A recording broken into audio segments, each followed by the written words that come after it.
গাজায় গণহত্যা নিয়ে প্রামাণ্যচিত্র নির্মাণ ও প্রচার করতে ডয়েচে ভেলকে আহ্বান জানিয়েছেন তথ্য ও সম্প্রচার প্রতিমন্ত্রী মোহাম্মদ আলী আরাফাত। বলেছেন, মানবাধিকারের প্রতি তাদের অঙ্গীকার এবং গণমাধ্যমের স্বাধীনতা যে একপেশে নয় তা প্রমাণ করা উচিত। রাজধানীর আগারগাঁওয়ে তথ্য কমিশনের সম্মেলন কক্ষে অনগ্রসর, প্রান্তিক ও সুবিধাবঞ্চিত নাগরিকের তথ্য অধিকার বিষয়ক কর্মশালায় প্রধান অতিথি ছিলেন তিনি।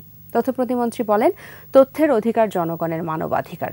স্বচ্ছতা ও জবাবদিহিতা ছাড়া স্মার্ট সমাজ ও রাষ্ট্র নির্মাণ সম্ভব নয়।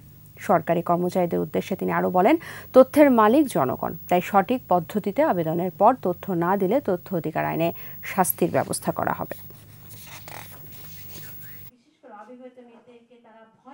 ডিডব্লিউ একটা রিপোর্ট করেছে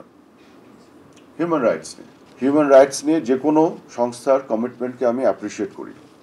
শুধু আমি আহ্বান জানাবো যে তাদের যদি হিউম্যান রাইটসের প্রতি এত কমিটমেন্ট থাকে সেটা প্রমাণ তারা দেখ।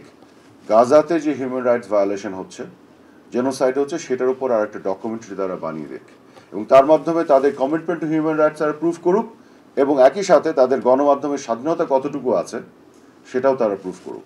আমি এই আহ্বানটা জানাতে চাই। আর যদি সেটা করতে না পারে তাহলে এই ডকুমেন্টারিটা একটা মোটিভেটেড ডকুমেন্টারি হয়েছে,